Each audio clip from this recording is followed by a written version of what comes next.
I'm going to tell you something today that will sound absolutely mad. There is a secret price that comes with awakening, and it has to do with love. Not the kind of love they write songs about, but something far more dangerous.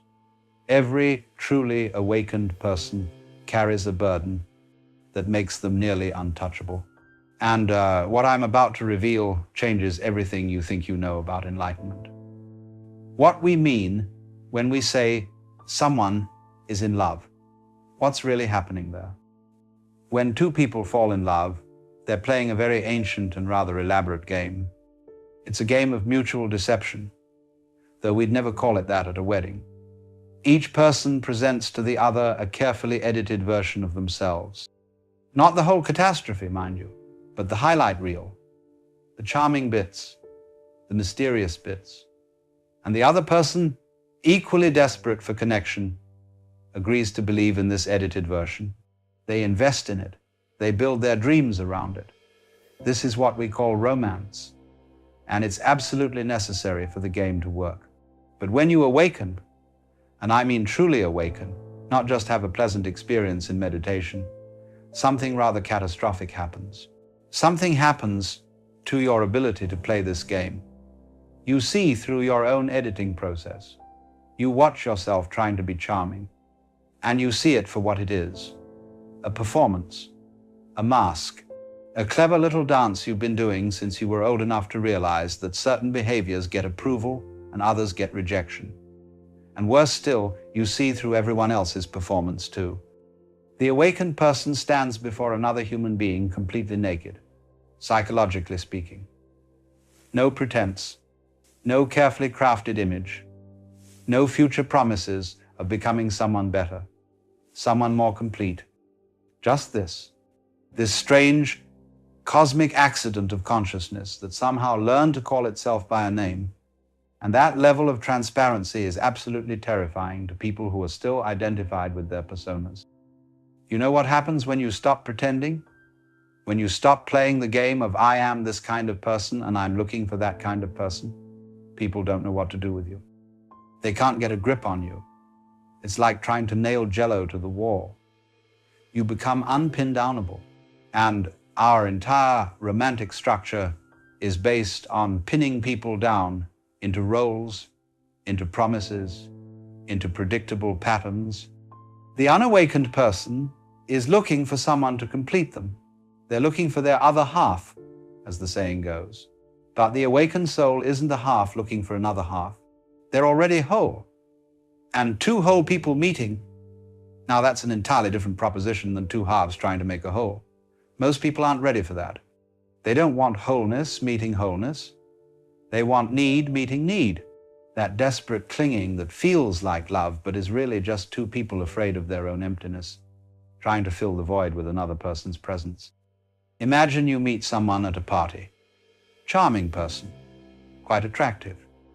They ask you what you do, where you're going in life, what your dreams are, all the usual questions we use to build the story of who we think we are. Now, if you're awake, you realize you can't answer these questions honestly without sounding like you've lost your mind. Because the honest answer is, I'm nobody going nowhere, and the whole thing is a cosmic joke. I'm the universe pretending to be a person, asking another part of the universe pretending to be a person what they pretend to do. Try that at a cocktail party sometime and watch what happens. The person will smile politely and find someone else to talk to, someone who's still playing the game, someone who has ambitions and plans and a 5-year strategy, someone they can understand, categorize, and potentially fit into their life story. You see, people want to date a character in a novel, not the space between the words. They want someone with a story they can follow, a trajectory they can predict, a future they can imagine. The awakened person has no story. They're just here, now, being whatever is happening. The more you see through the illusion of the separate self, the less you can participate in the usual dance of relationship, because that dance requires two people who believe they're separate selves. It requires someone who can say, I need you, and mean it in that desperate, hungry way that makes for great poetry and terrible relationships. The kind of need that keeps the whole machinery of romance grinding along. That beautiful, tragic need that spawns 1,000 love songs and 1,000,000 broken hearts. It's the fuel that the entire romantic industrial complex runs on. But when you've awakened, you can't say, I need you in that way anymore. Not because you're cold or detached, but because you've seen that the I who would need and the you who would fulfill that need are both characters in a play. You've walked backstage and seen the ropes and pulleys. You can't unsee that. And you can't pretend you haven't seen it just to make someone feel comfortable. So you stand there, utterly available, completely open, but somehow impossible to possess. And possession, my friends, is what most people mistake for love. Think about the language we use. My girlfriend, my boyfriend, my wife, my husband. We speak of human beings as if they were property.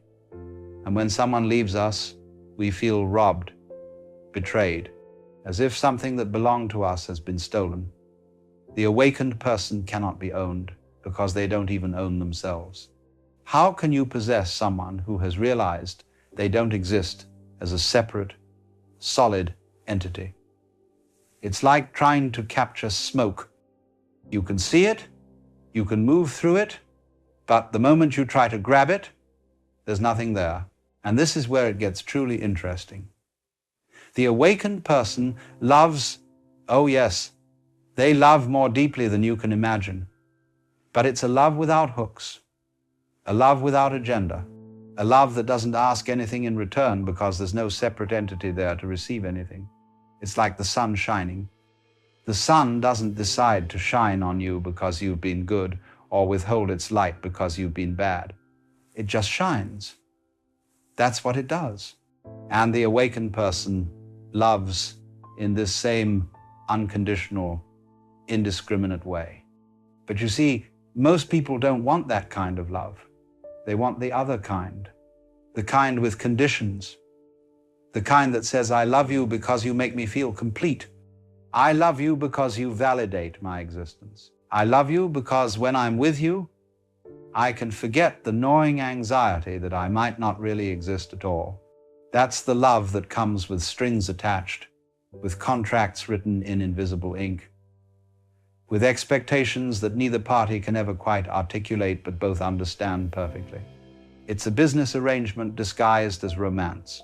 The awakened soul cannot enter into this arrangement, not because they're superior or enlightened in some holier-than-thou sense, but because they've seen through the very mechanism that makes the arrangement possible.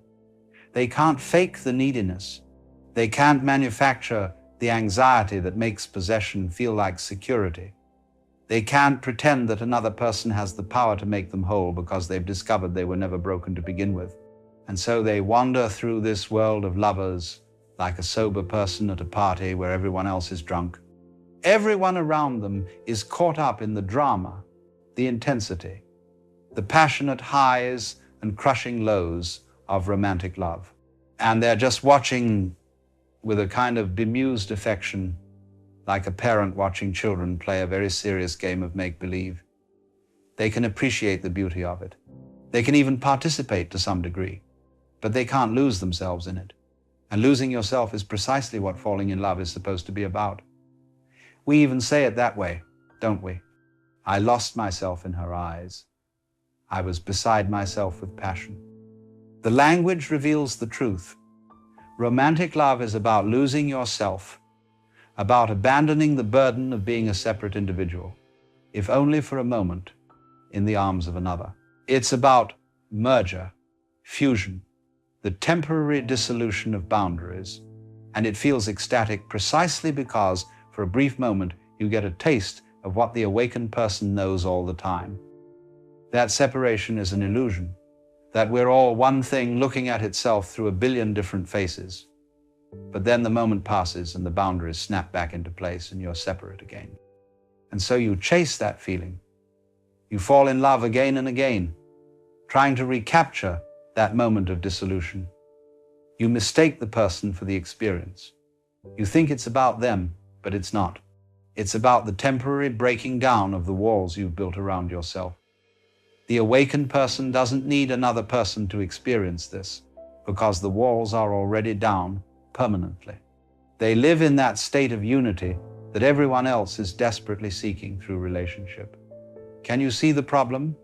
They're offering what everyone wants, but in a form that no one recognizes. It's like someone offering free water to people dying of thirst, but the water isn't in a bottle or a glass. It's just water, pure and simple. And people walk right past it because it doesn't look like what they think they're looking for. They want the container. They want the form.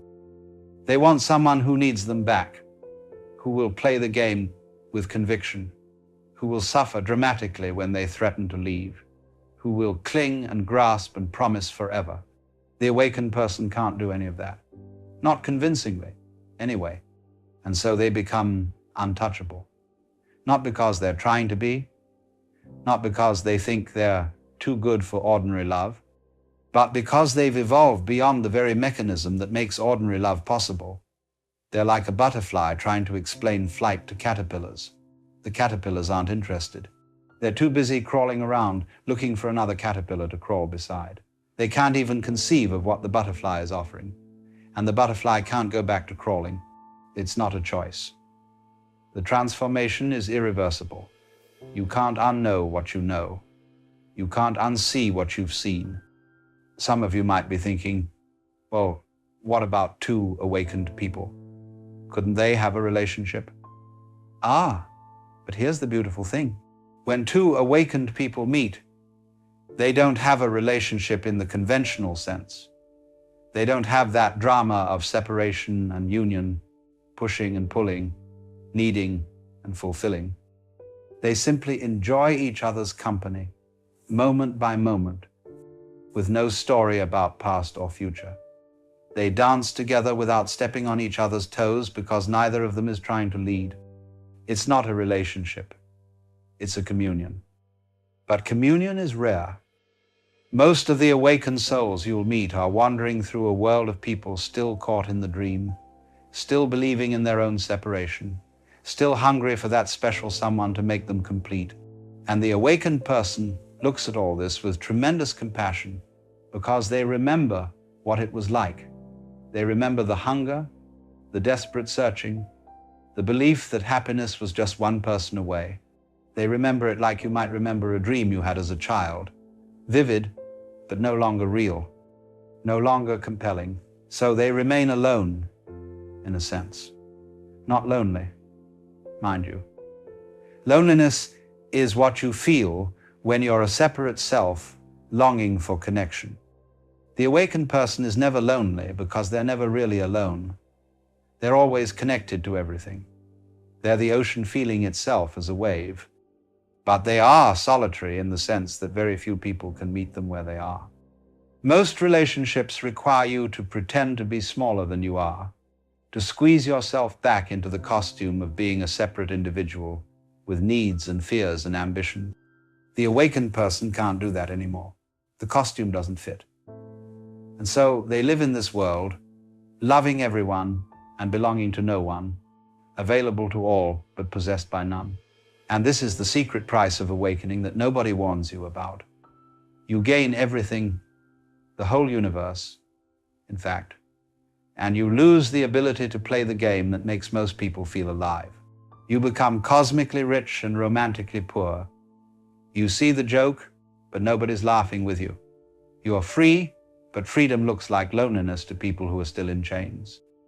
And yet, there's something utterly perfect about it, because the awakened person doesn't feel they're missing out. They're not sitting around wishing they could fall in love the way other people do. They're not lonely for companionship in that hungry, desperate way. They're complete. And completion is what everyone's looking for through relationship but can never find there, because you can't find completeness in another person. You can only find it in yourself, by yourself, for yourself, or rather, by realizing there is no separate self to be complete or incomplete. This is what I mean when I say the awakened soul can't find love. They can't find it because they are it. they've become the very thing everyone else is searching for. And you can't find what you already are. You can't seek what you've already become.